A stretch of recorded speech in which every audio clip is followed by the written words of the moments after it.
Jessica Dobbs, the instructional coach at South School. And I'm James Groves, the principal of South School. And we're here to pump you up about standards-based grading. All joking aside, you may have heard that JC Schools is transitioning from standards-based grading in all its K-5 elementary schools. What this means for you is that the way we assess and record students' academic progress has changed. Now, when we think about academic report cards, this is what we tend to think about. All our normal subjects with A, B, C, D, F letter grades and a plus or minus following it. But one of the things we don't oftentimes consider is that these traditional report cards have some issues. For instance, even though we know what grades to expect, oftentimes the way teachers arrive at those grades can vary a great deal from teacher to teacher.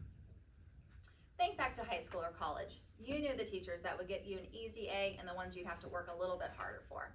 Standards-based grading helps eliminate that. Let's take a look at this example. We have two students in two different classrooms, but they're both earning an A in history. What this doesn't show is the grading practices of the teachers. Teacher A takes grades on group work and homework. Teacher B takes grades on class presentations and essays. So as you can see, earning an A in these two classes varies significantly, and that's not what's best for our students. I had one of those teachers that was a tough grade as well. I had the easy ones.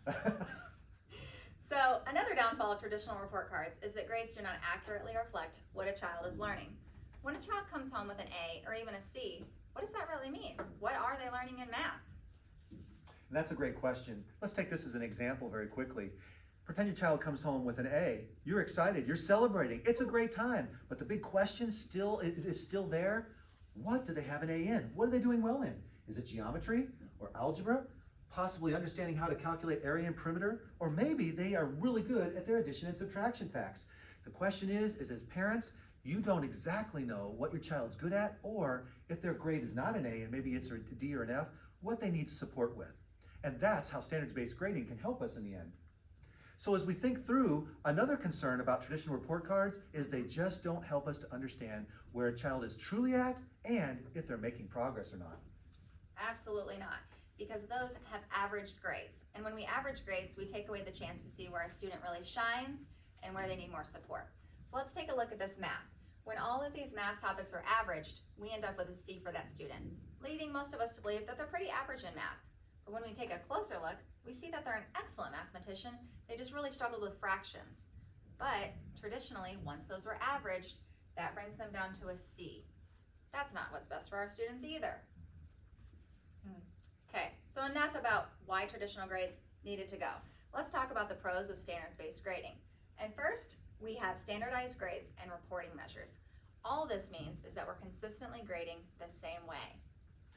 And ultimately, it wasn't fair for that student who got that C, if we think about it. So that makes me kind of sad. But when we think about standards-based grading, we're going to be seeing a new set of grades. Instead of A, B, C, D, F, we're going to see M, P, or N. And your child's teacher is going to be arriving at those grades using two criteria. First, they're going to be looking at, can your student accurately complete the work, and can they do it independently? So what that means is, if your child receives an M, it means they meet the standard. Which, as a parent, what that tells you is they can do it correctly most of the time, and they can do it by themselves without support. If they receive a P, that means they partially meet the standard. That could mean a couple different things. It might mean they need support some of the times. It might mean, on occasion, they're struggling with accuracy.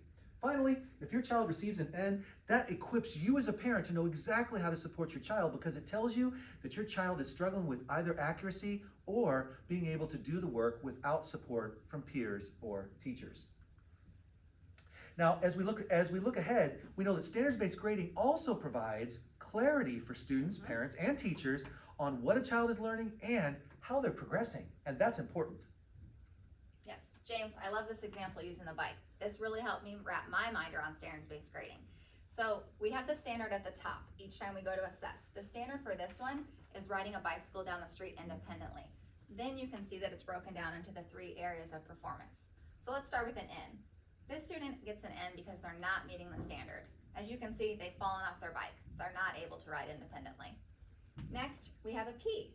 This student is partially meeting that standard because they have some adult support there to help them.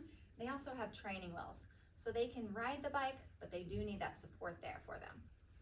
And last, we have the M. This child is meeting the standard. They are cruising on that bike. They've met the standard of riding independently, No adult support needed, no training wheels.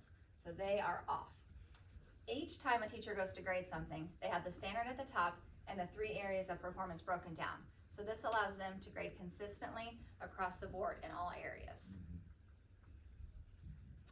Okay, the last thing we need from standards-based grading is accurate communication of student progress, which we believe that we have with this new report card format. If you've been around JC schools for a while, you know that the report cards were extremely lengthy and wordy. This year, you'll notice they've been scaled down to show you the most important information about your student. Here's an example of what our standards-based grading report is going to look like. Now this is an example from first grade. And although you see all the subjects, we are going to hone in on math and the second standard that this report card shows us. And that standard deals with students' ability to add and subtract numbers accurately up to 10. So what you're going to see on the report is instead of an A, B, C, D, or F, your student is going to have an M, P, or N there. The M is going to mean that your child can correctly add and subtract numbers up to 10, and they can do it without support. So you as a parent know they've got it through and through.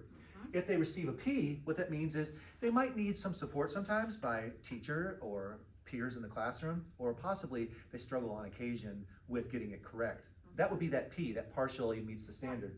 Finally, if you see an N down here, this equips you as a parent to know exactly where you can support your child, because that's telling you that they're struggling with doing it right a lot of the time, and they're always needing support.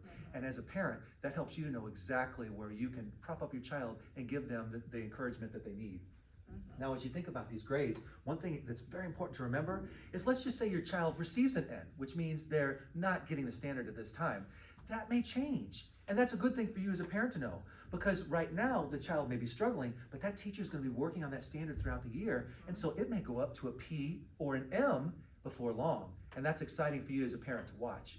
Last but not least, that M, P, or N that you're going to see down here is also going to reflect a heavy weight of what the student's doing now. Let me give you a quick example. Do we as educators and parents really want to know more of what the child could do way back at the beginning of the quarter before a lot of the learning took place? Or do we want to know what the child can do mostly now and what their ability level is now? Well, I think we would all agree that now is what's important, because now is reflective of what they actually know at this time. Absolutely. Now, as we close up, this is standards-based grading, ladies and gentlemen. As we think about the standards-based grading, it offers us so much, which is exactly why JC Schools went with this new report card format, because it accurately communicates where students are in their learning. It tells us as stakeholders of these students and their progress, we know exactly how teachers are arriving at the grades and the criteria that they're using. And finally, we know the exact level of progress and how well your students are moving along in their learning.